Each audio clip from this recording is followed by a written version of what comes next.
kind of about music podcast. Cool. Let's start, right? Christian, welcome to the podcast, man. How you doing? I'm good. How are you? It's a hot day. It is a hot day, mate. It is a hot day. I just come back from Barcelona last week. Oh, wow. Nice. The weather was awful, but and so come back here, it was like being on holiday. It was like Barcelona was bad. Oh, wow. Yeah, it was raining, and well, it wasn't terrible, but it was wet and raining all the time.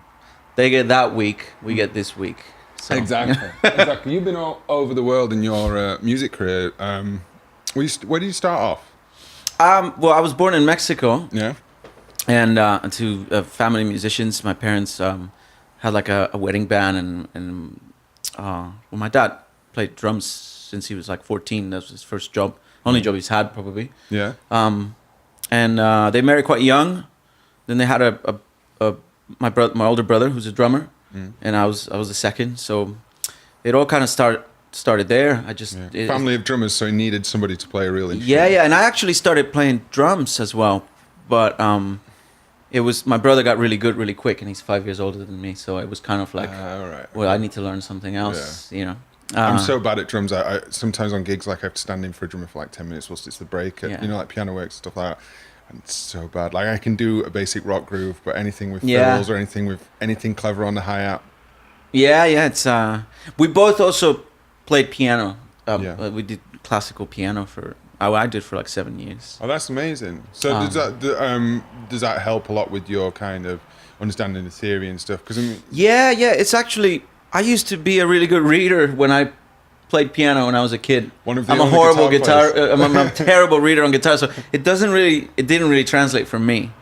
Because on guitar I'm terrible at reading, and on the piano I can't really read anymore because I just don't play it anymore. But it was huge help. I kind of get really upset that I stopped because you know, these days, especially when you see these young guys who play like 5 instruments and nothing stops them anymore. You know, they're like, oh yeah, I started with drums and then I played bass. Do you know Alex Lanyon?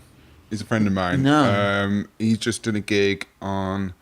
I don't know if he was playing for Coltrane or he was in the band supporting Coltrane, but he did like guitar, keys, synth, synth bass, all of them. Yeah, it's incredible. So it's it's one of those things that I wish I would have kept going, but I always wanted to play guitar. So and when you're a kid, you can be quite stubborn. So I was just like, okay, I'm done with the piano. Like I'm going to be a guitarist. Same with my brother. He was like, I'm done with the piano. I want to be a drummer. And now he still plays. He probably plays more piano than me, but he still kind of like those. Oh man, I should have played more piano because piano is just such a complete instrument. I think if you get a chance to go for it, just stay with it. You know? A lot of people guitar players and just people in general get to a point in their life with like, oh, I just wish I could play piano. Yeah, and I mean, if you look at some of the baddest like horn players, they all play piano fairly well. You know, they could do gigs on the piano. I mean, they'll tell you they don't. But when you see them, it's like, wow. Like a lot of horn players, they'll practice 2 hours a day of piano, aside from the 6 or 7 hours. That makes a lot of sense because it's obviously the horn's not like a harmony instrument. Exactly. So for them, it must be like that. Must be where a lot of the mind gym sort of stuff goes on. You know? Yeah, because I think that is it's one thing that my dad's always talked about with guitar players. Like he's always been not.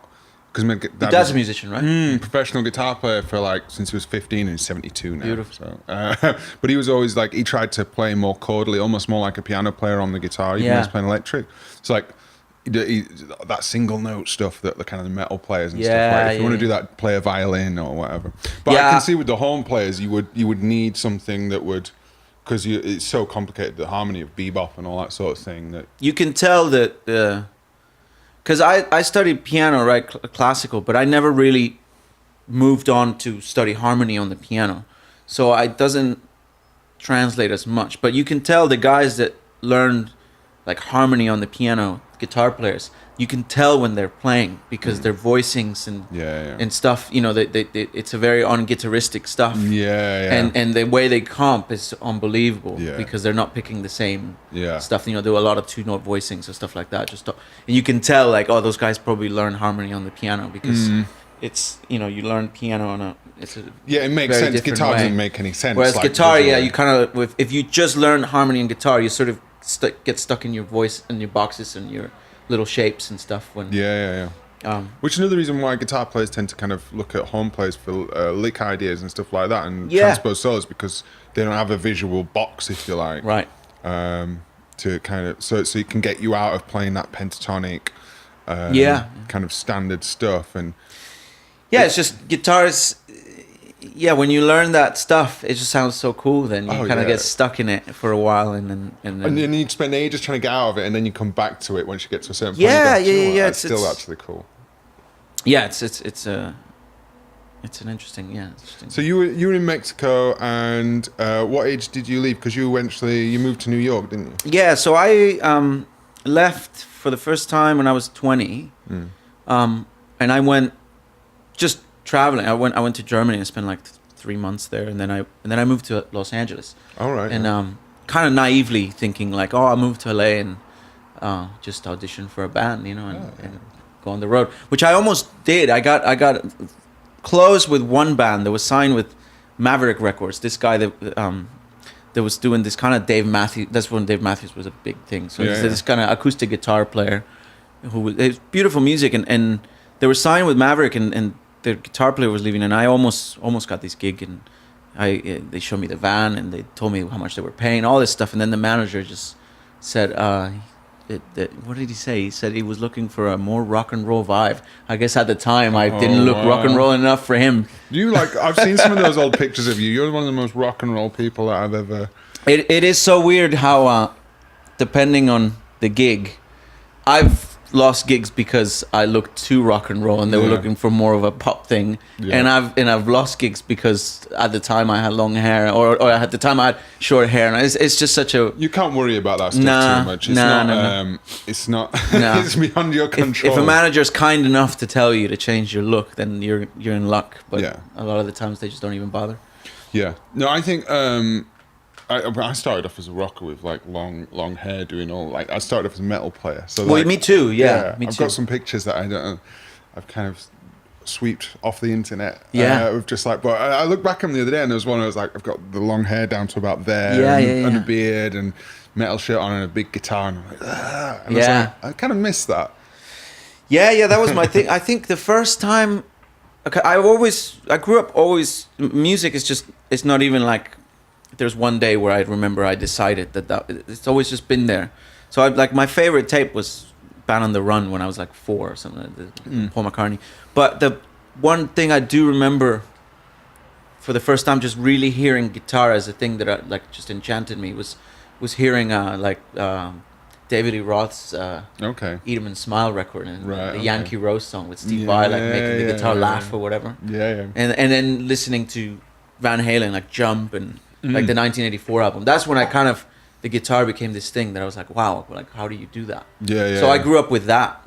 And then my parents had a band, and one of the guitar players in the band was a big classical. He played classical and heavy metal, and he brought in the trilogy Yngwie Malmsteen cassette tape one time to a rehearsal. And I listened to that tape for ages, just I couldn't believe that, you could sound like that on the guitar. So I was very much into metal, and then Dream Theater was my favorite band when I was an early teenager. Yeah. But then somehow it shifted. I got Al Di Meola was the first thing I got that was a bit more on the. I wouldn't say he's a jazz player, but improvisation and a little more.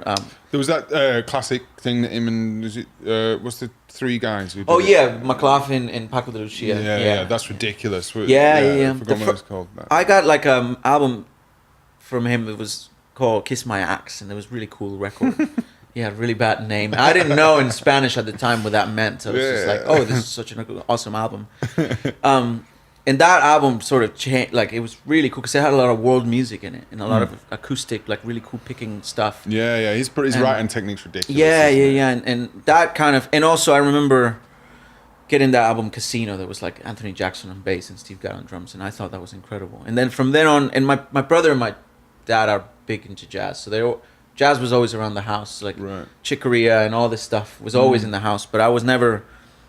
Maybe I just didn't get it at the time. I was but then I got like this John Scofield record that was called Blue Matter, and that sort of shifted completely for me. That was, you've talked to me about John Scofield before. Massive influence. Yeah, I couldn't believe, like, there was something about that record. It was really funky, but the playing was just furious, you know.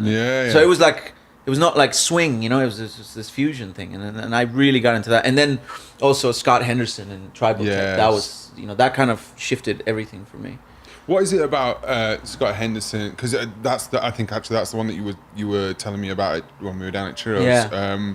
You're saying that's for you. That's the guy. What is it about his playing that for you is? Well, I think he also when you listen to him, he's got a cool podcast, the Guitar Wank. No, podcast. really? Yeah, with awesome. Bruce Foreman, a great master jazz guitarist, and they got a podcast in LA. They actually interview Albert Lee. Really? Yeah. Cool, it's a really cool podcast.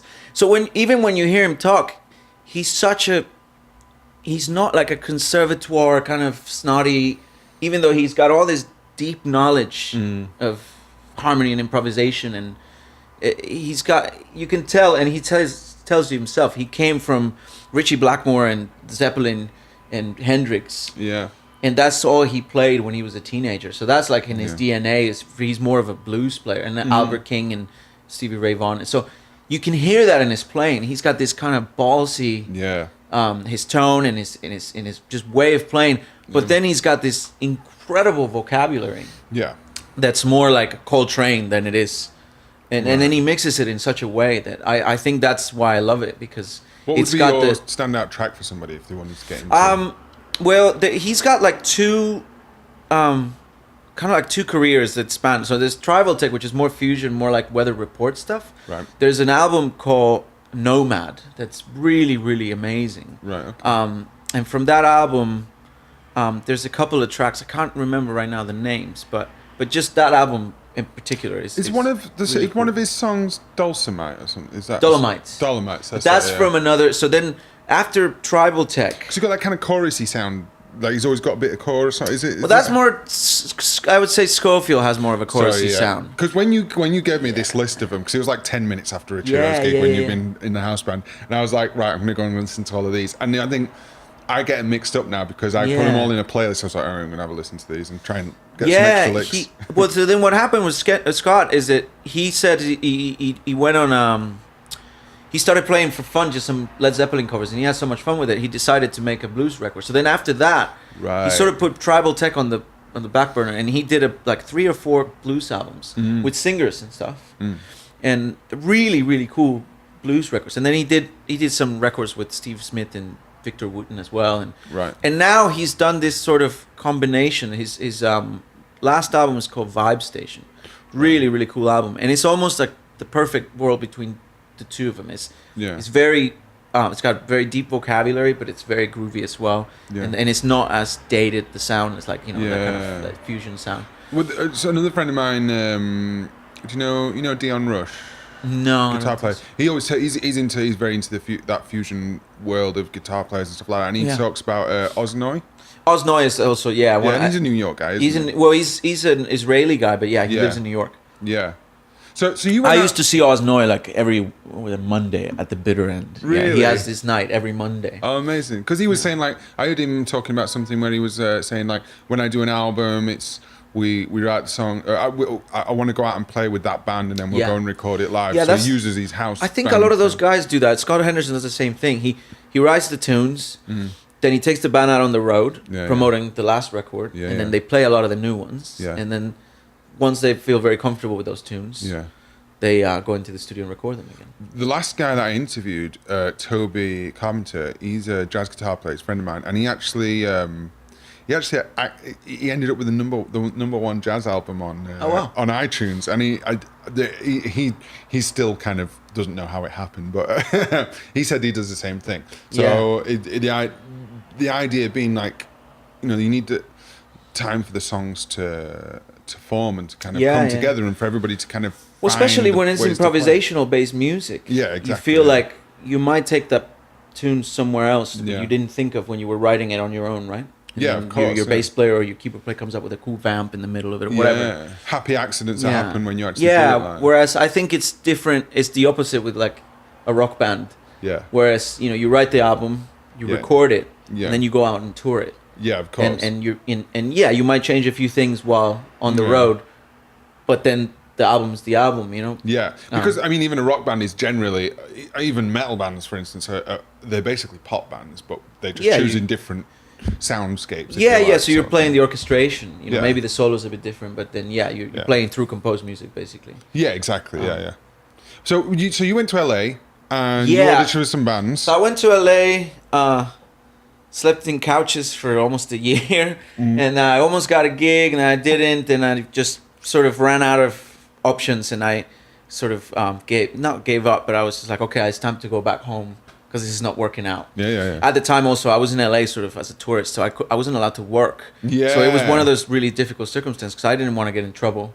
So I was allowed to be there for 6 months, and I was allowed to audition or whatever, you know, but until I maybe got a gig with a band that sorted out my visa, I couldn't just get a job or anything. Yeah. So were you on like, because I was talking, me and my girlfriend were talking about this the other day, the idea of if we wanted to at some point go to America, did you have like a visa that had a set amount of time, and you were hoping that a band would sort out an extension to that, or maybe some sort of green card application? Well, it's different depending on where you're from. I got if you're from Mexico, you don't have like visa waiver program, right? Because of the political problems, you know. There's a lot of people from Mexico wanting to move to the States, so you have to apply for a visa, even if you just want to go to Disneyland. Like, you have to apply for a visa, and you have to show the country that you're fine where you are, and that you have a job and all this stuff. And, I got visas when I was really young because my mom has family in the States, so we used to go to the States a lot. Right. So I didn't have a problem with that. But when you get a visa like that, you get a 10-year tourist visa, just isn't an ID. And then when you come to the country, they give you the I-90 form, which allows you I think for British people, you're allowed to stay for 3 months. Okay. For Mexican, I think it was 6 months. Yeah. And of course, you're not allowed to work. You're not allowed to. You're not allowed to apply for jobs either. But you know, if you're going to jams and an artist, with artists, it's different because you're not taking anybody's job. You have what they say is a outstanding ability or something. Right. So if an artist hires you, that means you're the only one that can do what you do. Yeah. So that's why it's a lot easier for an artist. Well, it's hard, but once somebody sponsors you, it's relatively easy to get a visa because it's a very specific type of job. Right. Whereas, you know, if you're an accountant, you can train a 17-year-old kid to do exactly the same job and the results are the same. Yeah. Whereas a musician, you have that uniqueness that you can't argue, well, this guy can do the same. No, he doesn't. That makes sense because that would be because the idea that we didn't know anything about it, we were just saying, oh well, like and this is all just thought, you know, hypothetical, but like if we went over and we went to LA last year, and what if an audition had come up, would you have to show that you would be able to earn a certain amount of money and all this sort of stuff? But I guess it's more about, well, what happens is the person who hires you basically sponsors you. Right. So that person is responsible for you. Right. So if you fuck up, they're like, it's on them. In a way, I guess. I mean, but they're vouching for you. But they vouch for you financially. So if you were out left in the street, they're responsible. Like as, but you wouldn't be because they're hiring you. Yeah, of course. So you know, your sponsor, and then there's the greatest visa to get as an artist is the O1. Right. Which is you can work with whoever you want, and you're basically allowed to do whatever you want, like work-wise. Right. There's another one that's called, like, I think the B2 or O2, which you can only work for the artist that's hiring you. Right. Okay. Yeah. And you can't go and look for other work so on you your can't own. like freelance. You're just gonna But the O1 is like you are your own artist in your own right, so you can go and play with whoever you want. You can have your own band. You can, you know.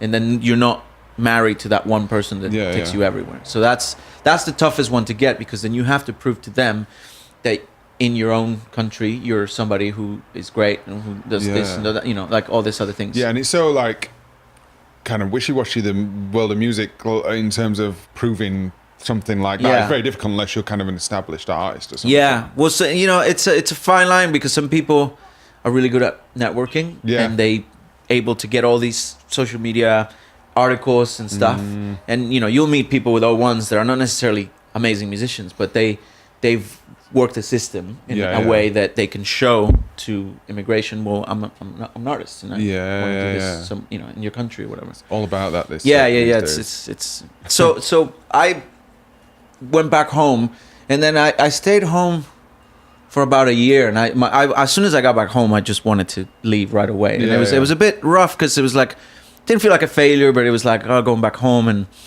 going back to the gigs that I supposedly wasn't gonna ever do again, because I started playing gigs since I was 15. Yeah. So then I kind of regrouped myself, and I was applying. I tried to go to Berkeley, and I got a partial tuition scholarship to attend, but it was still too much money. Yeah. So I couldn't. It was unaffordable. So I ended up moving. I moved to Vermont for about a year and a half because I was dating this girl, and she was moving there, so I moved there with her. Yeah. And then things didn't really work out, but I ended up spending 2 weeks in New York, and I just loved it. And that's around the time I found out the whole thing. I was going to Vermont, and then we were going to move to Boston together if I went to Berkeley. Right, but that didn't happen. Neither the relationship or Berkeley happened. So I ended up going to New York, and I found a school there called The Collective, which is mostly known as the Drummers Collective. Right. There's the people that used to do the DCI videos, like all those Dave Weckl instructional videos back in the day. Right. Okay. They have a school there, and it was mainly a drummer school. Then they started teaching bass as well, so it was bass and drum. And then they decided to expand for more rhythm section, so keyboards, guitar. And I was not the first year that they were taking guitar players, but like the second or third year where they were taking guitar players. And I got a scholarship from them, and then I got a grant from the government in my state in Mexico to study. So fortunately, I didn't take a loan or anything, and that's where I settled and studied there.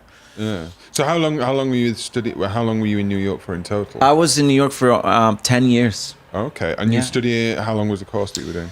I did a course for about 2 years. Right. Okay. And what was that like? So, like, I know great. a lot of guys who've been to music unis and stuff in the UK, and not to knock them, but a lot of them are kind of like, I don't know if I got that much out of it, more connections and stuff. And I think that is a problem with maybe music unis in this country. I didn't particularly go to a particularly good one. But what was that like? I feel like in New York that would be something that's a lot more serious. Yeah. Well, the cool thing about I have checked some schools here, and I was shocked, and I don't want to speak ill of any school, but I saw, I won't mention the name, but I went to one school just to check some info, and when I saw their curriculum, there was no playing. Yeah. It was just dissertation and all these like it was like going to an economics class. Yeah. In a way, And I was just like, but so what? How many hours do you get if just one-on-one tuition? Yeah. And it was like, oh, you only get like one a week or something like that. It's crazy. It was I could not believe it. It's like, this is a music program. Yeah. And it was almost like, no, it felt to me like, well, we're preparing you so you can, have your wedding band and your business and start up your business and that's it, and you're making a living off of it. And it's like, well, but that's not, that's not a music school really. No. And I don't know, like if I wouldn't pay that much money to go and learn, Superstitious at a music school. Not to say anything bad about Superstitious, but that's just the kind of songs that you just join a band. And you join a band, and then you don't pay for it. You get paid, and then you learn those songs, all the material for wedding bands or whatever. I was shocked that there was so much function repertoire that I was just like, why would I want to learn like all the small things by Blink-182 at a music university, like with a degree? Like it was just like, you just learn that at home, In our final performances at the uni that I went to, it was like a centre. It's Huddersfield University, but it was a centre in Barnsley, which is a town in Yorkshire, a small town, and there was only like, it was the first year they'd run that course. There's 10 of us on it, and me and my good friend Chris Aspin were like really the only ones who took it seriously and like, really wanted to play. And this one group of guys, the other kind of is split into two bands for our performances, and in the end I only went 1 day a week for the performances because I set up a business at the time, my teaching business, and so we were like trying to push ourselves and trying to do some of the more out there Led Zeppelin stuff, or we did Bohemian Rhapsody and tried to sing all the bits and play all the parts and all that. and try and find songs like that. I mean, we didn't really know anything about fusion or anything interesting like that or jazz, but at least we were kind of trying to challenge ourselves a bit. The other band in their final performance played what's that Kaiser Chiefs song that was massive? I wouldn't know, but I know that. What is it now? I think I know what you're talking about. Watching the people get scary. That. Oh yeah. They did that for their final university performance. Yeah, that's just and that's not to me criticizing that music, but those guys didn't go to uni. No, exactly. Those guys just got in a garage and wrote these tunes, and some of them are great tunes. Yeah. But you don't need to pay $7,000 a year to learn. Yeah. At that point, ours was only $3,000 a year, I think. But even like Foo Fighters, which is like one of my favorite bands. Like if I went to school, I wouldn't pick a Foo Fighters tune to be my final exam. I love Foo Fighters. I bet Dave Grohl will tell you, do not pick my song to do your final exam. Like just go and meet your friends in a garage and make a band. Don't go to uni for that. So that's. But I've seen there's great schools here though, like the Royal Academy, and I mean, if I would recommend any young guy to study that wanted to study music seriously, I'd say go to like Trinity, Royal Academy, or what's the other one? BIM. There's another university. It's ACM? more like they're more conservatoire. Oh right. There's is it the one that's also acting? Is it? Is it maybe the Brit School, or are you talking about LIPA, the one? In No. Liverpool? It's Royal Academy, and I know Trinity has a great program, and then there's this other one that has like a really good acting program and jazz program. Right. And and they only take like 7 students or something. They take maybe they take 1 or 2 for each instrument. I mean, you're gonna have to be maybe a virtuoso by the time you. Well, you kind of have to, like I think by the time you audition for those schools, Yeah. you have to be sort of on top of it. Yeah, I think the difference that you're saying in the attitude is it's kind of it's. I definitely know this from the north of England, but the British attitude in general is, let's find what's reasonable and let's just aim for that and make sure everybody knows the basics and we can run a band and do write a dissertation and all this. And I guess some schools want to play it safe because if you're a parent and saying, well, I'm going to spend all this money, the school wants to tell you, well, we guarantee when your son comes out he'll be in a function band or something making some money. And and sadly the state of the industry is in a place where you can be making more money doing functions than playing for pop artists. This. Some of these gigs that I haven't had a pop gig in England, but I've heard some of the rates, and I'm just like, that's crazy. Wow. It's less than half of what you make for doing a Sunday wedding or whatever. I was talking to my girlfriend the other day because there's something that I might be able to get involved with coming up, and just trying to figure out, like, you really have to seriously consider, especially if it's a long amount of time. Do I want to be out of town that much when I can do more in town? And the other issue is that there's no contract now. I've never signed a contract, and I've had a bunch of touring gigs and never given a contract.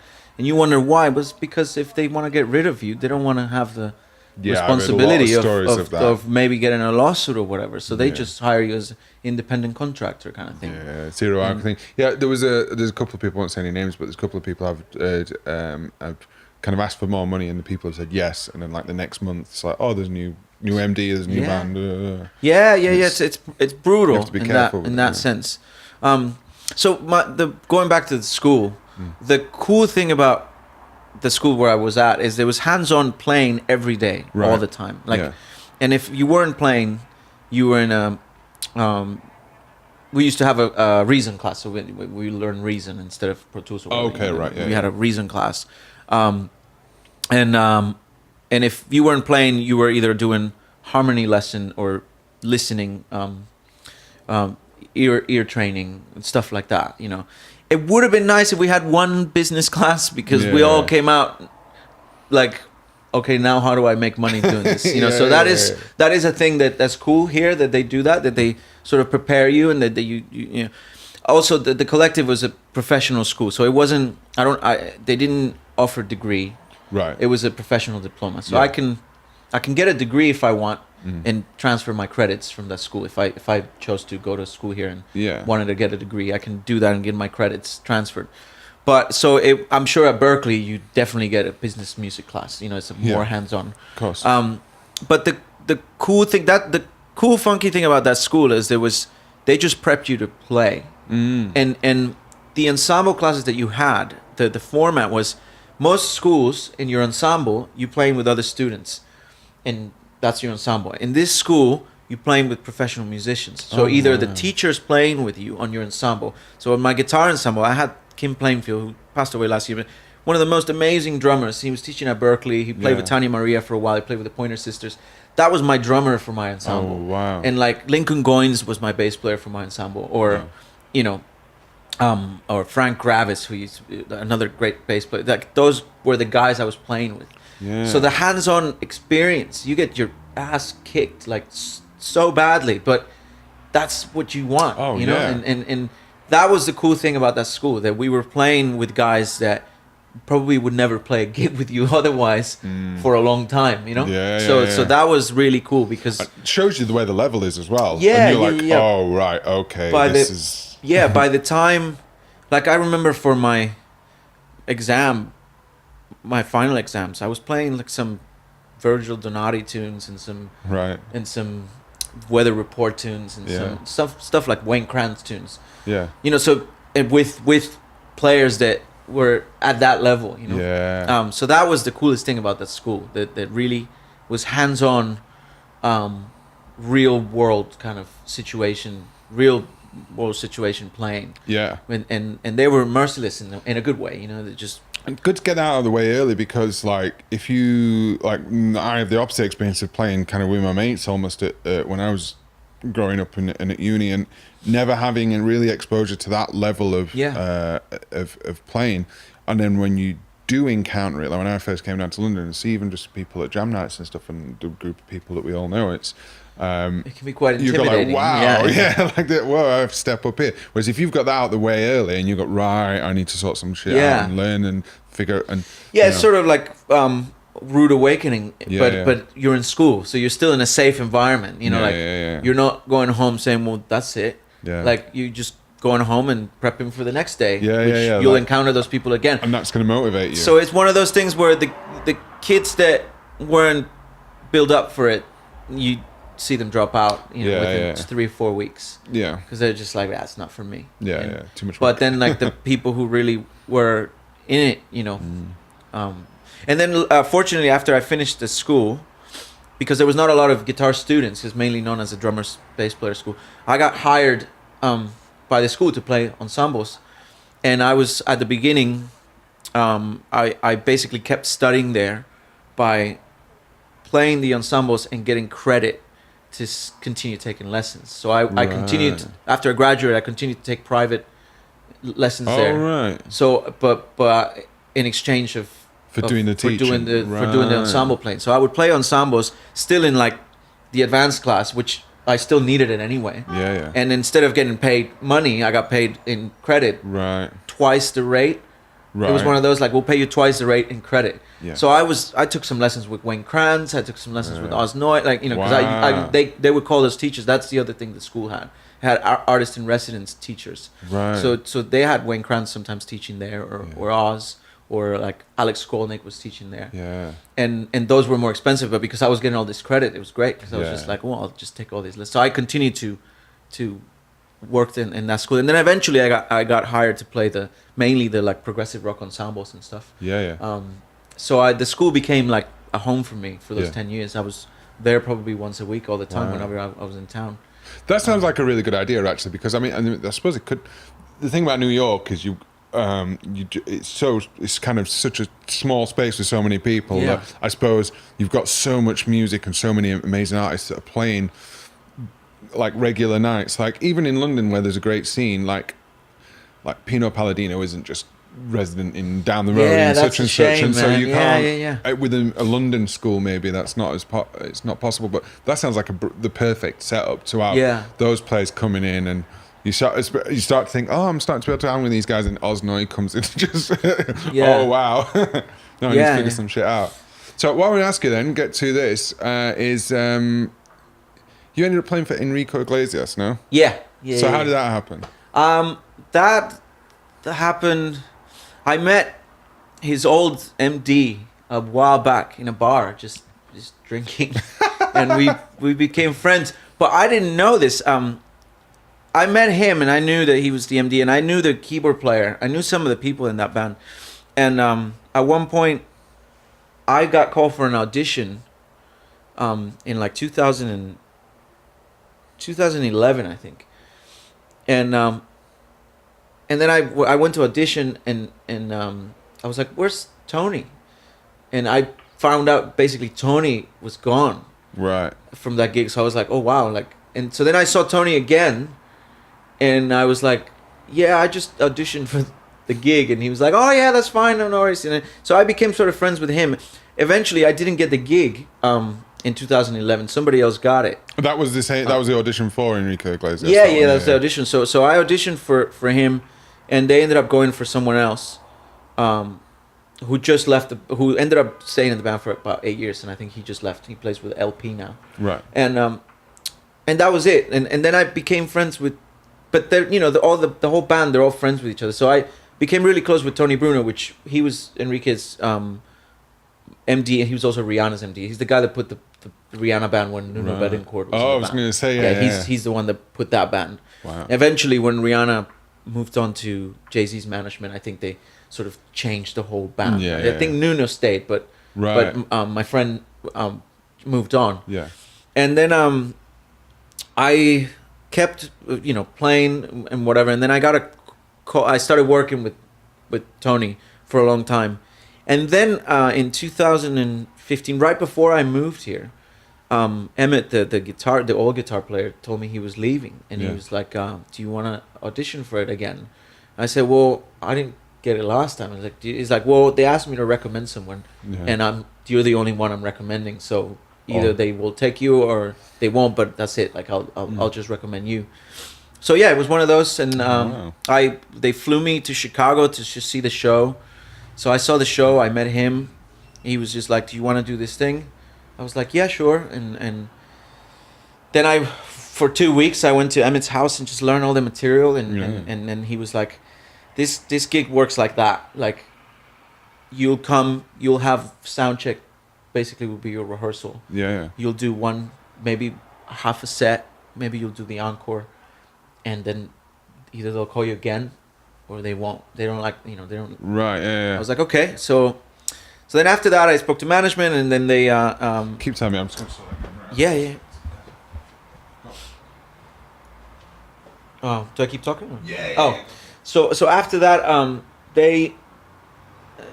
it was one of those, I spoke to management, we spoke like, if you get the gig, this is the rate, this is blah, blah, blah. And so we all came in agreement.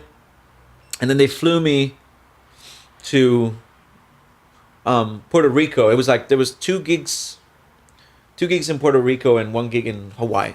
Yeah. And they were quite nice about it because I was already on a salary then. Right. Okay. But Emmett was still coming, and that was his last gigs. Right. Okay. So they were like, "You might play the second gig in Puerto Rico." Right. Okay. Or, so you're kind of standing like. Yeah, I was just standing in. With everything ready, but of course. Enrique was like, "Well, if Emmett's here," like, so I didn't play at all. Right. I was like there the whole weekend, just like I'm ready. And then in Hawaii, at one point, at the very last song, that Bailando song, it was a private party, so it was a bit more relaxed. Yeah. And it was like, "No, you're not playing." And I was like, "Well, I guess I'm not getting this gig." Like, I did the sound check as a rehearsal. Right. And then Emmett just called me and said, just come and play." And then in the middle of the song, like, we switched guitars, and Enrique at one point just looked back and he was like, "Oh, cool, yeah." And then after that, they called me to do one gig in Guatemala, and that was it. It was like, "All right, so we'll keep calling you." Amazing. And and then I did it for like 10 months. Yeah. And then that sounds like a mad gig. I mean, he's, from what I've heard, he's got there's a notorious party scene that followed him around and stuff. I've heard from different sources, but were you kind of is the band separate to him when you're traveling and stuff like that, or they all travel together? My experience was that I think back before like 2011 or something, he used to hang more with the band. I think after a lot of the band changed, I don't know, I don't want to speak for anybody, but I think they sort of switched their MO a little bit. Yeah, where, yeah. And maybe it's because, I guess at one point in your life, in your career, you have enough friends, you don't need more, and if you have people working for you, you don't want to mix that. So that makes sense. So he doesn't really hang out with the, like, everybody hangs out, but no, it's not like, he takes you out to dinner or anything. Yeah, of course. Yeah, but he's a nice guy. I mean, the entire time, I never spoke to him that much, but the entire time that we were there, he was cool. He was just, if I was the manager, I think I'd probably try and keep the band separate. Yeah, and I think the manager's been with him for a long time, and again, it's not like they just put a wall in front of you and they say stay away. No, it's not like that. Yeah. But it's not like at the end of the gig, like you're, having. But I mean, it depends. I guess it depends on him. Like the last gig I did with him, I was depping. I don't play with him anymore, but every now and then they'll call me if somebody's not. Yeah. Doing it, can't make it. He's still in the pool. So I did a gig with him in July, and he invited us out to a club. Oh, awesome! So we went out to a club. So is he still working regularly? Oh yeah. They're just in Prague. 2 sold out shows. Wow. They just released a new song. Yeah. They are coming to the UK in October. They're doing like O2 arenas. Amazing. Ireland. Yeah. Because it was crazy London. huge. In this country, it was crazy huge at one point, and then you Yeah. didn't hear anything about him. But those people don't stop working. They still. I mean, I think he could tour for the rest of his life without releasing a song. Of course, yeah. Because he's kind of like one of those. They have so many classic tunes that they still have got pull that they don't have to release any material. He still releases material, but he could tour singing "Hero" on every show. Yeah, I got asked for that on a solo acoustic show the other day. Yeah, Really, that song still. Yeah, and so, and he's still, and I guess he's always shifting like whatever's hot at the moment, because he started when he was famous when he was like 18, I think, in Mexico. He was like a ballad guy. He was singing these kind of romantic, really cool ballads. Yeah. That's how he was known for. And then when he went to the English market, it was more party thing, like that song "Escape." Yeah. And then now he's doing more like that modern reggaeton thing. Right. Okay. Really, a lot of the songs are like the reggaeton tunes, and he's doing all these collabs with reggaeton artists. Right. So I think he's always just moving in with what's hot. Of course, Well, I think you've got to, if you're going to be that sort of pop star. I imagine he still doesn't look that old. I suppose he's he looks great. Good looking. He looks great. So. I was with I don't know if you read about how he got his hand all messed up with a drone. His hand? He grabbed a drone wow. on a show in Tijuana. And what did he do to him? Just broke. He had destroyed his hand completely. It looks so flimsy, but imagine grabbing one. The propellers. Yeah, he grabbed the drone the wrong way, and it just they had blood on my guitar and stuff. But he finished the show. They just wrapped him up. And he finished the show. I couldn't believe it, because he was just like, I can't feel my hand. That's pros. Yeah. But that's how I got that gig, just from knowing people in New York. It's crazy. It's crazy. Every gig that I've ever got is come through socially. Hanging out with people and stuff. Because even when I did the Kanan gig, because I did the Kanan gig for a while, that was through Tony, right? Who I met at a bar. The Kanan gig, what's that? Sorry. Kanan is the Somalian rapper who did the Waving Flag song in 2010. Right. Okay. Remember? How's it go? Is when I get older, I will be stronger. Oh yes, of course. Yeah. So actually, Andy Cortez had that gig. Really? That's how I know. And Andy was like my introduction to the London scene. Right. Yeah. Nice way to be introduced to the London scene. What year did you turn up? I moved here in 2015. Right, so that's about the same time as me, maybe just after me, because I think I remember you turning up.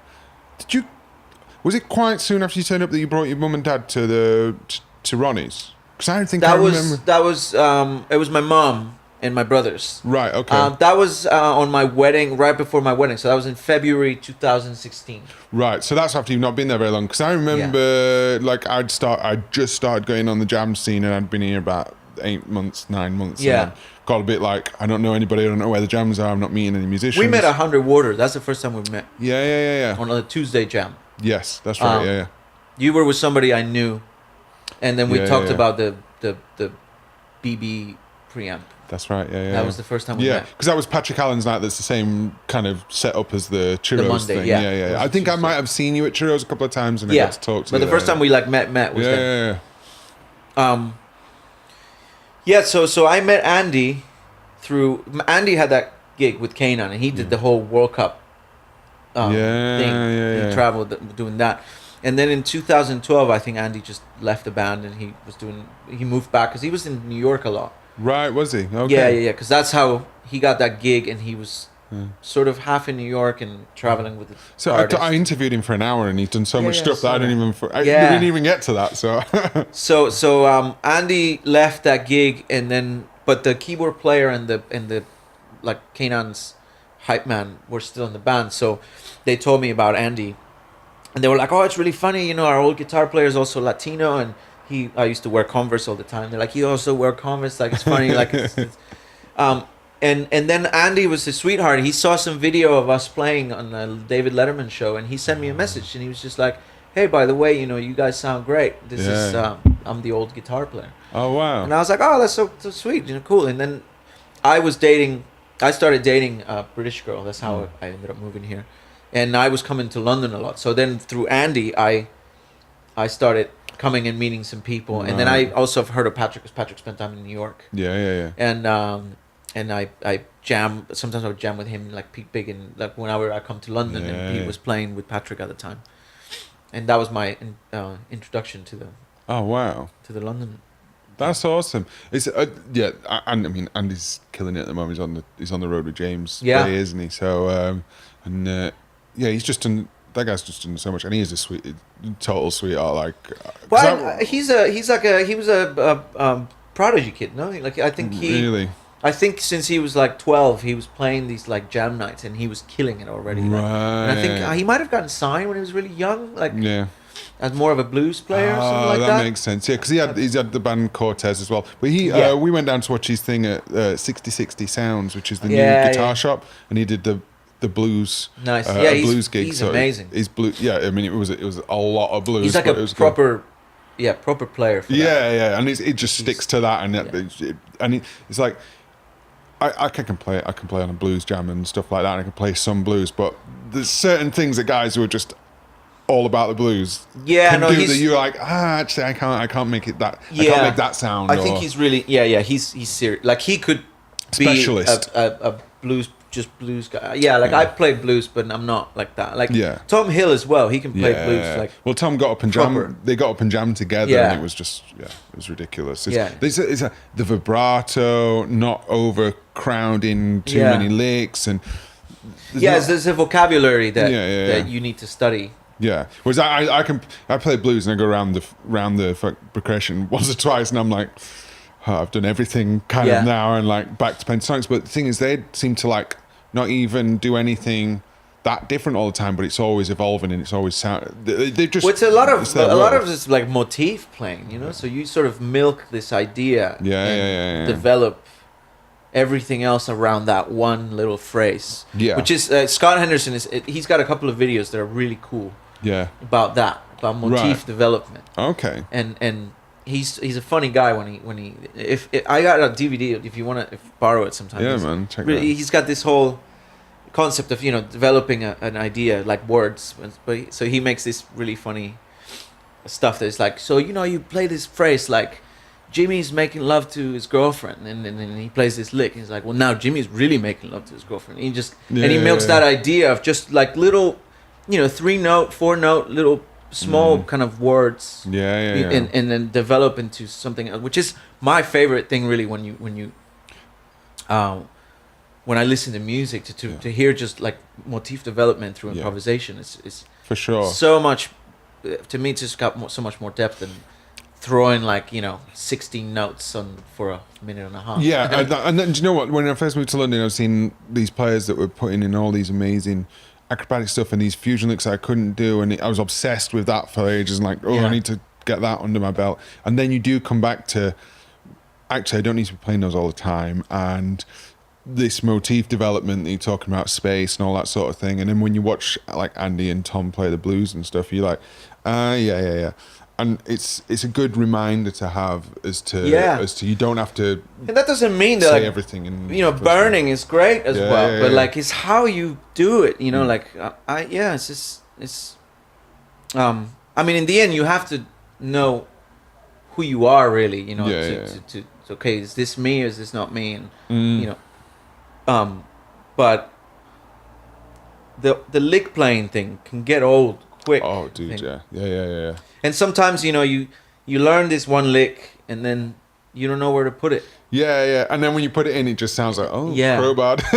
There's Alan Holsworth used to say that, like, if he developed anything, it would take him about a year before that seeped into his subconscious. I think that's right. And it just came out. Yeah. Like, as part of his vocabulary. Yeah. And I guess it's kind of like, it's very similar to words. You know, if you learn a new fancy word, you stay all the time. And you're like, I can't wait to use that word. You sound like a bellend, you know, because it's not part of you. But if all of a sudden,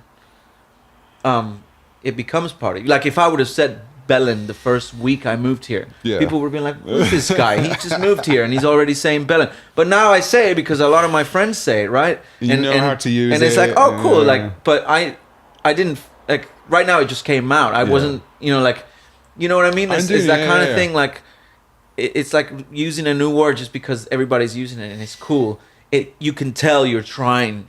Yeah. Whereas at one point it just comes out, you know, and it's the same with even like just even accent. Like now I have a funny way of speaking because I sometimes will say I can't do this, and I would never say that. I would say I can't do, you know, like whatever. But now because I'm living in London, it's kind of seeping in. But it's like 2 years later, and I don't have a British accent or anything, but just the intonation is just it comes in, and I think musically is the same thing. You know, if you can't wait to put that statement out, you're not ready because it really has to come from you becoming part of you. I think that's right. I think so what happens a lot is you end up shedding at home, but that's not right either. You shed it and you're playing these licks at home over like jam tracks and stuff forever. What you really need to do is play it with the live band. But the thing is, the jam nights, this is a problem with the jam nights around here in London, or some of them, the ones that I know, is that when you get up, you're kind of on show. It's a kind of almost like a bit of a showcase. Like, so you don't, and if you get a sort of like a guitar solo at some of the jam nights, like it might be 32 bars or 16 bars, which is not really that much to try out all of your ideas, sort of thing. How does that compare to the jam nights that are in, for instance, New York or LA? Is it because if you want to try and do something like that, you want to be playing solos all night as part of a band that's jamming and stuff like that. Do you know what I mean? And that's not really I don't know. I think if you go to a jam night, you sort of have to see who you're playing with. You just have fun. Yeah.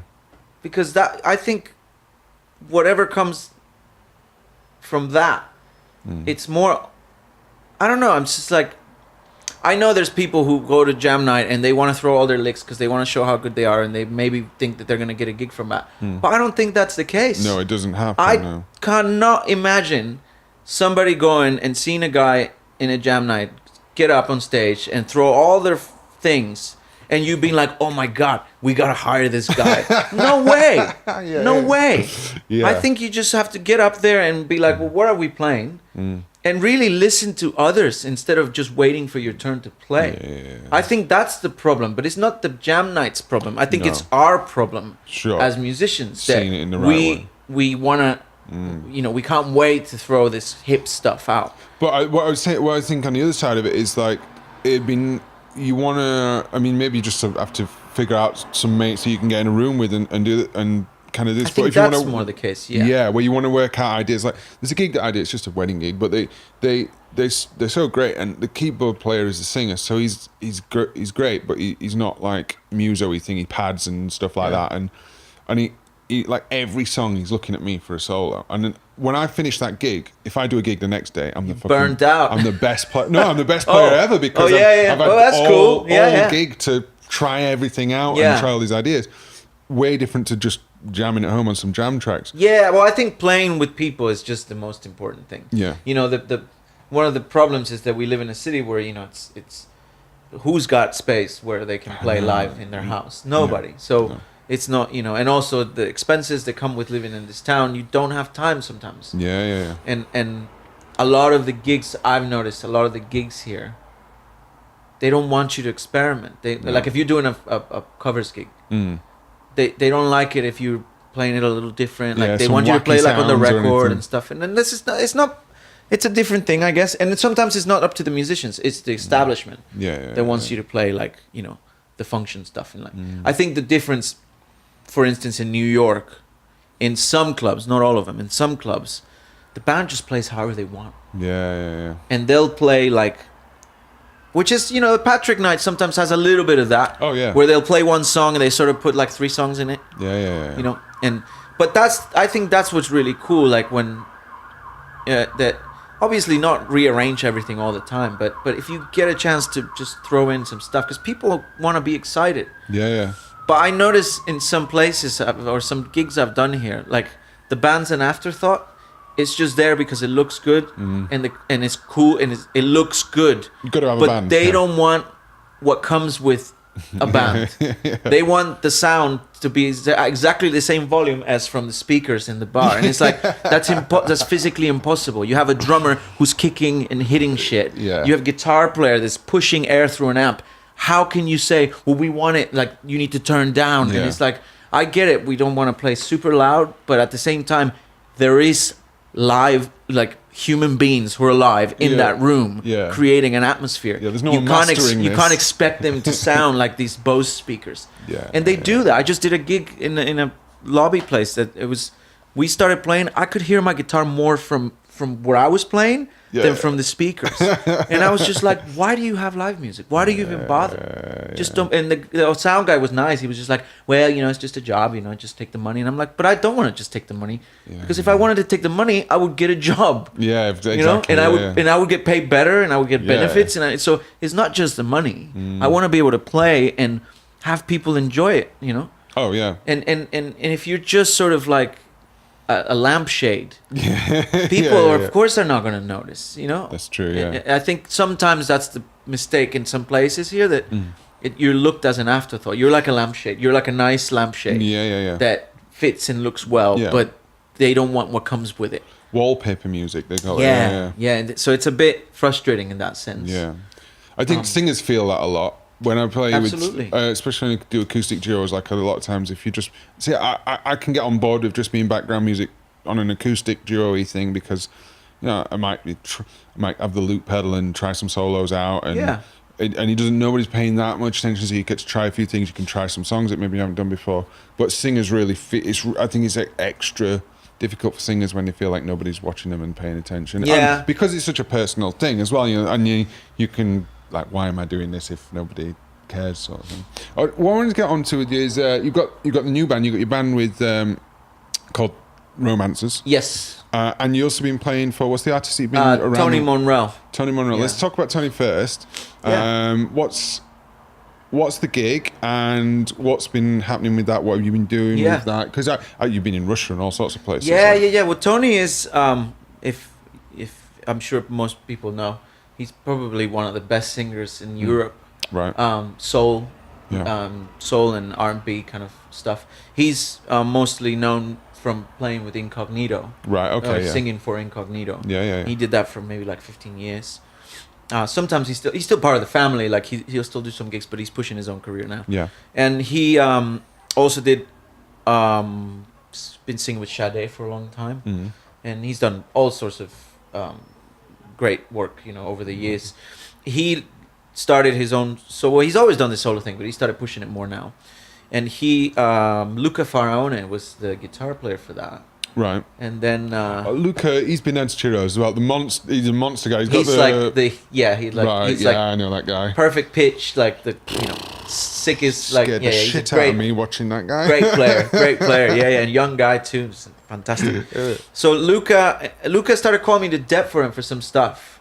I met him through Gareth Brown, like playing at Capirinha, this place that is closed now. It was like a late night jam thing where like Rick James used to play there, and Francesco Mendolia and those guys. So Luca called me to Dep for him, and then at one point, Luca and I auditioned for Craig David, and obviously Luca got the gig. And when he did, I was asked to Dep for Tony, but then as they realized that Luca was probably going to be really busy, Tony was like, well, I think I'll just stick with you now. Because Luca's doing a lot of stuff now, not just with Craig, but I think he's really busy now playing with a lot of artists. So it became like I don't think he could do the gig as much. Yeah. So it's the saving grace of you see some of these incredible players like him and yourself and all the people that I've seen at the Jam Nights London, but luckily there's enough gigs that people can't do all the gigs. right, yeah. So I just I got along really well with Tony, and then he, he's been very gracious and trusting, and I've been playing with him now for a year and a half. Yeah. And so it's like a soul vibe. Do you think is it kind of like a more modern R&B or? Yeah. More... Like Ben Jones produces a lot of his stuff. Right. Okay. Excellent. Which is kind of, it's great to be playing to some of Ben's ideas. And of course. Yeah. He's such a great musician. Never met him, but it's fantastic. So yeah, it's in the vein of like Stevie Wonder and that kind of stuff, like really kind of beautiful.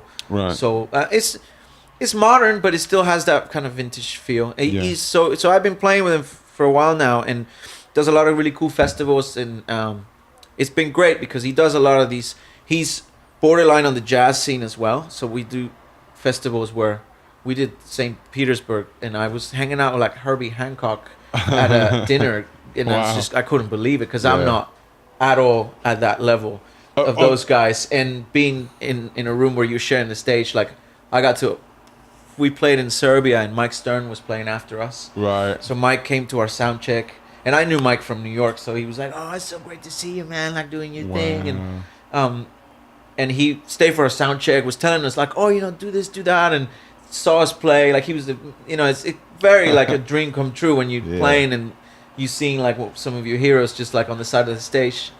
And you're just begging that you're not fucking up. It's always the thing, and you always feel like you're under a microscope.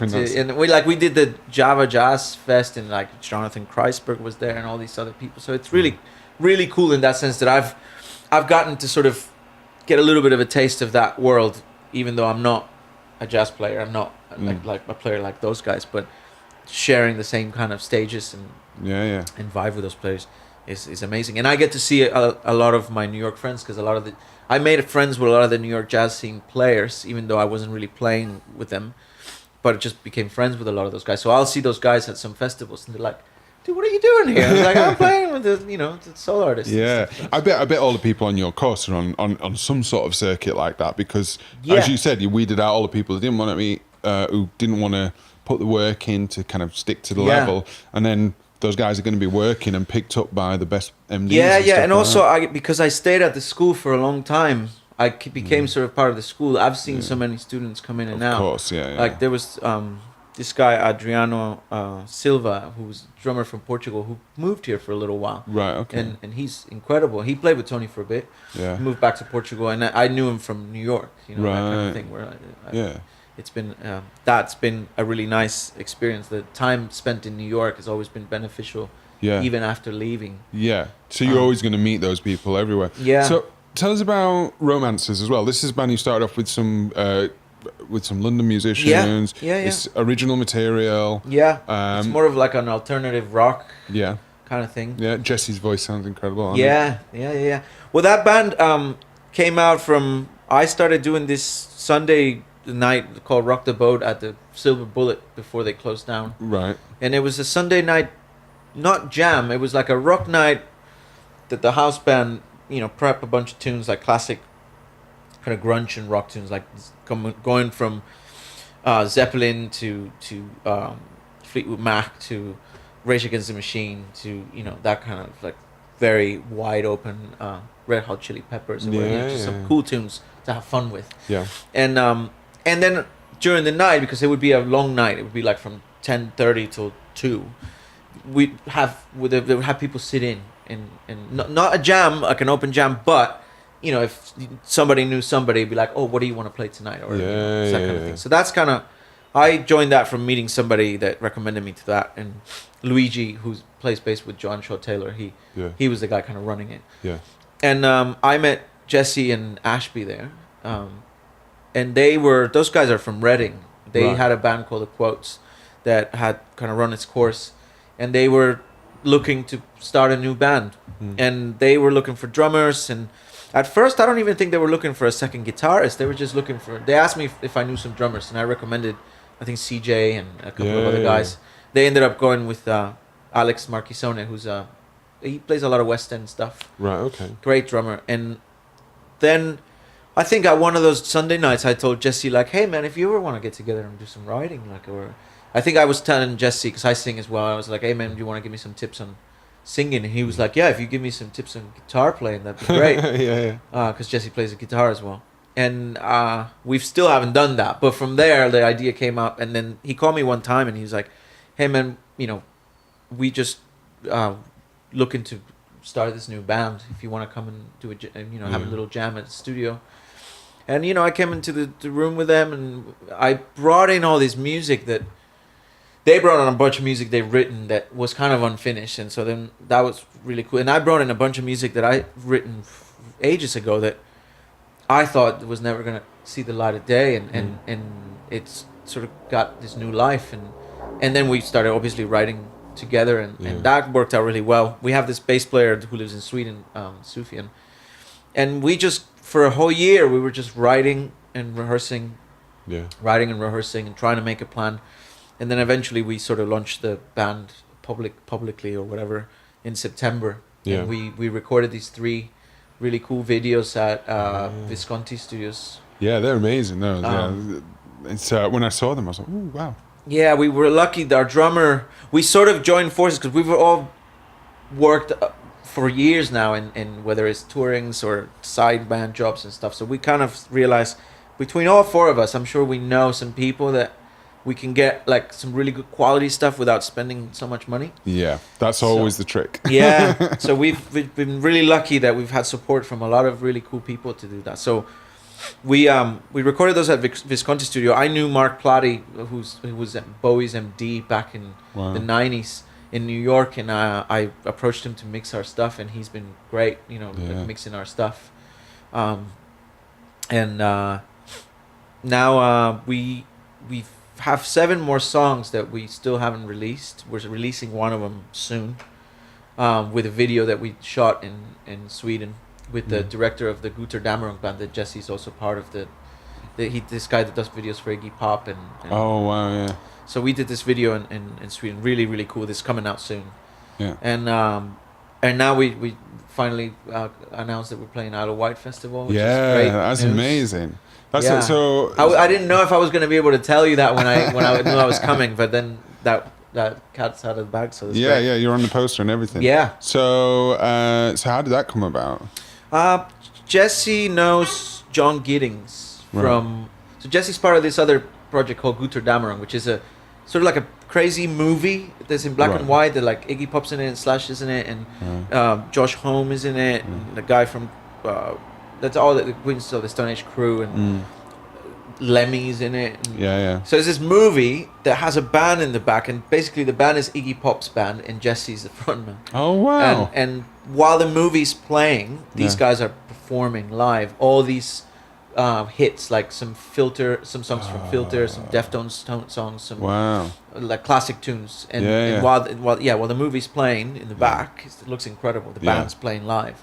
And John Giddings is the agent for that project, I think. Right. Who is the owner of Isle of Wight. So Jesse knew him, and we've been sort of flirting with. He owns Solo Agency, so we've been sort of flirting with them, like trying to, we're still looking for an agent, manager, and they came to see us play, and they really liked it, and then they decided to take us on. We're not with Solo, but to take us on for the festival. Maybe, wink, and I looked at your Instagram as well, and you've got like 12,000 followers and stuff like that. For a band that's hardly doing anything. That's been really good.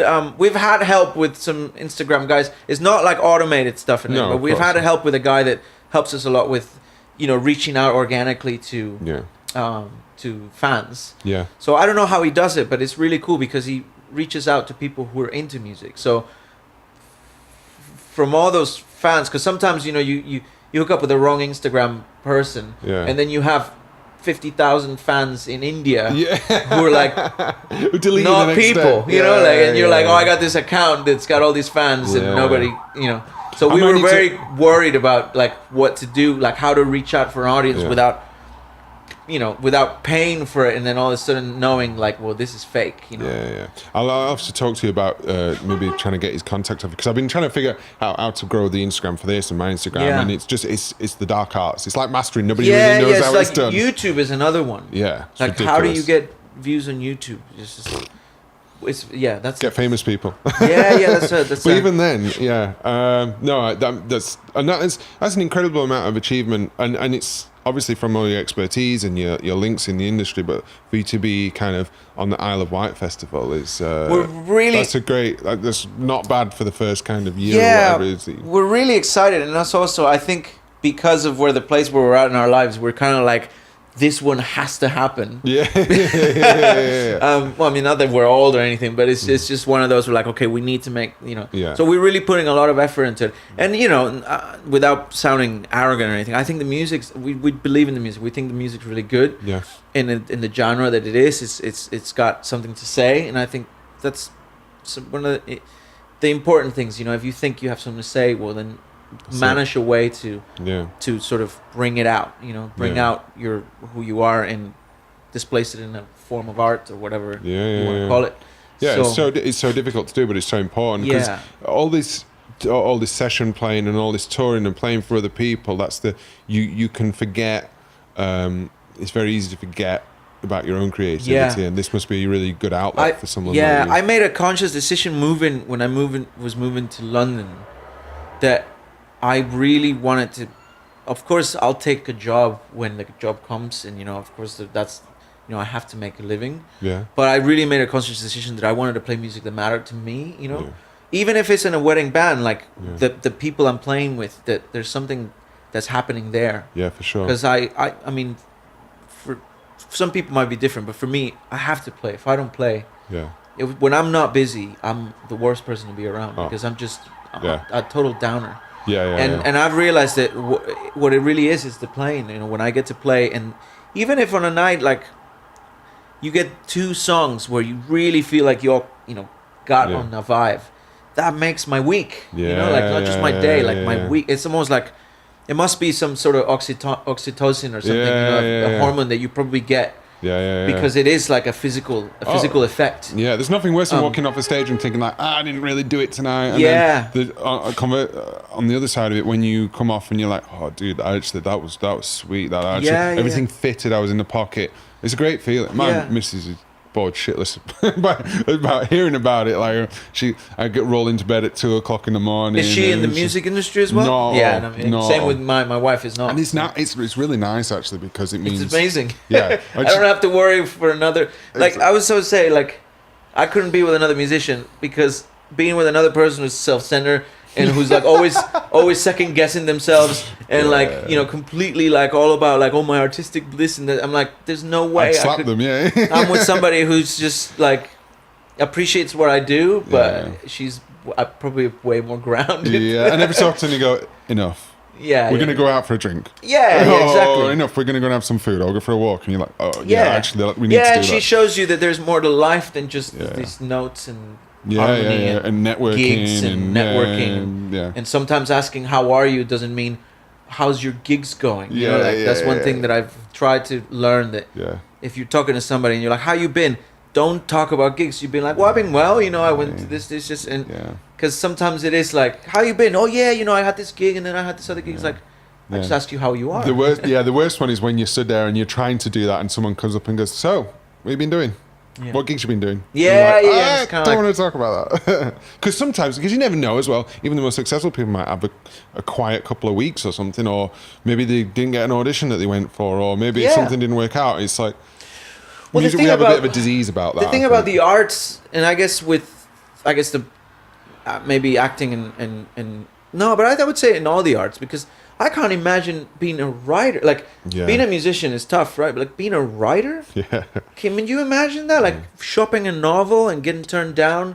And a novel that you put like 3 years into your life into, getting it out. Yeah. And then you're asked to just write reviews for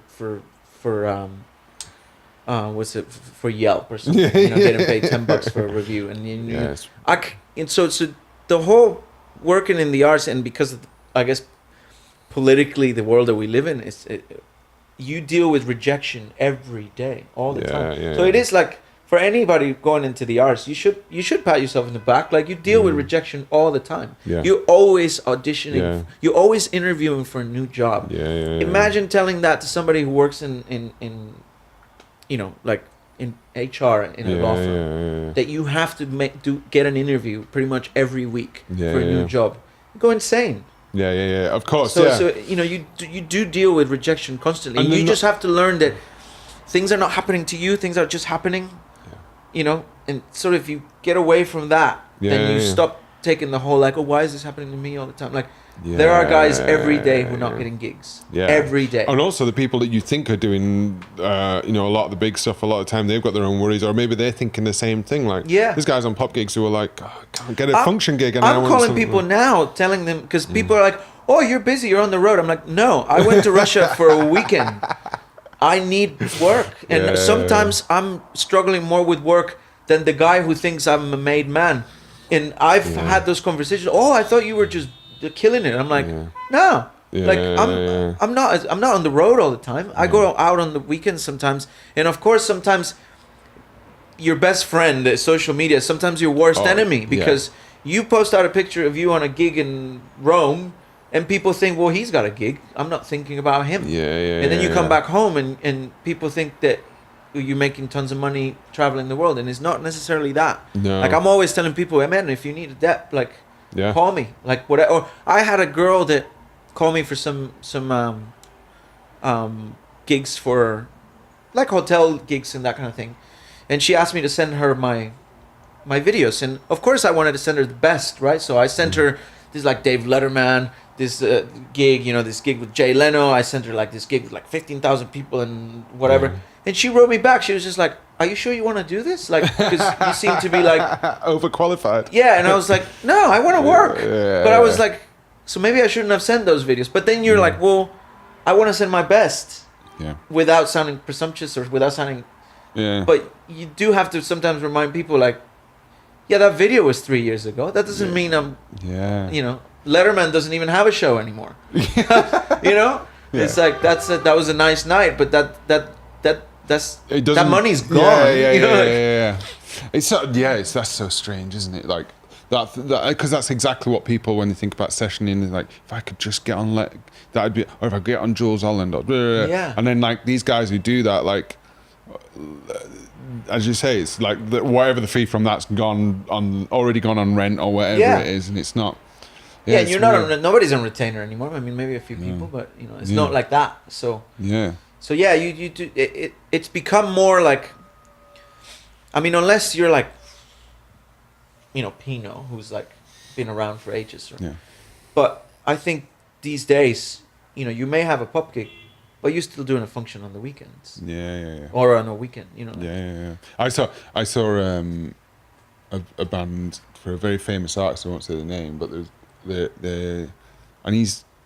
I think that artist is somebody who's actually maybe done an album recently and done a bit of a comeback and tours quite a lot.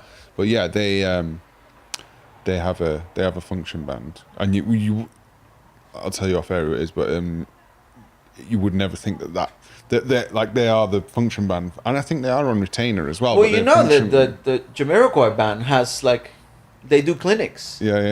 Exactly. They do clinics, and you know, and that's just working musician. It's just the life of a working musician. So. Because, you know, JK goes on a holiday or doesn't release an album. You've actually literally said the person. I was like, I'm trying to name the name, and you're like, oh, Jamiroquai. Well, no, like, that's not to say anything bad about JK. Not. Like, it's a different. And also, I mean, I think with him now, it's not a band anymore. It's JK. Like, I think maybe Derek McKenzie's the only guy who's from the, not even original member, because the first guy was another drummer, but I think they're all session guys. You know?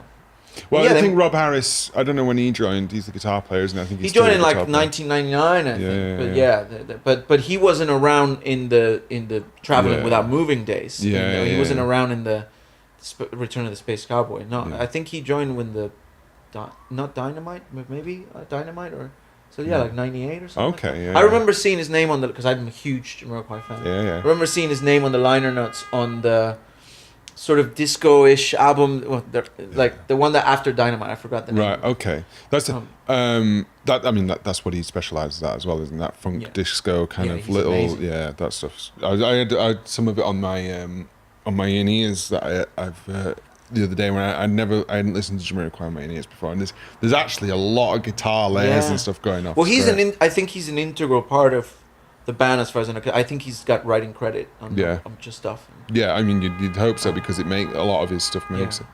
Yeah, I saw Jamiroquai in Boston with Rob, like in 2004. Yeah.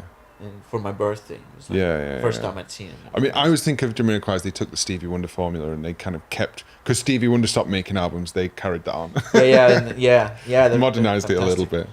Dude, we're gonna run out of time in a bit because these cards are gonna get full and stuff, and we've been talking for like nearly 2 hours, man. Really, it's funny how quick. It's ridiculous, man. And dude, I could listen to you all day talk about all this, and you've got such like a wealth of experience and like a wealth of knowledge about all these different things, and it's been amazing. Happy to come back another time. Yeah, man, for sure, man. Part 2. This is really cool. Yeah, it's I'm nice. so glad you're doing this. Yeah. It's nice to be able to just kind of chat to somebody like without any distractions for an hour or whatever, and actually. Because we've chatted like 20 minutes here in a bar and stuff like that, but you never actually get anywhere, or you beyond kind of what's that pedal, does it work and stuff like that. But to actually like I didn't know any of this stuff about your background and everything. Yeah, we got to do another for gear. Yeah, that'd exactly. be 40 hours. Yeah, man, dude, thank you so much. Yeah, man. thank you so much. Oh, dude, before we go, where can we check out Romances and any of the other stuff that you're doing? Okay, so with Tony Momrelle, you can just just type Tony Momrelle. He's releasing a new album soon, so hopefully we'll be very busy. Yeah. And with Romances is romancesband.com or at romancesband on Twitter, Facebook, Instagram. All that stuff. Isle of Wight is our next show. We're gonna have some warm-up shows before that. Yep. So hopefully, I'll share them on my social media as well. And our new single's coming out really soon. That's gonna be really cool. Have we got a name yet? Parallels is called. Okay. Yeah. If I wasn't allowed to say that, I'm sorry, guys. I think I'm fine. I think it's fine. It's just the name of the song. Yeah, but that's coming out really soon. Yeah. We're working on the campaign for it and just to release it, and then we have some more shows. Hopefully, after this Isle of Wight thing, our aim is to sign with an agency that we can start doing like some more shows around the country and stuff. Yeah. Just take the project to the next level. Oh, dude, I hope all the best to you because as I say, I watched some of the stuff that you've released already, and it's great, man. And it's nice to see.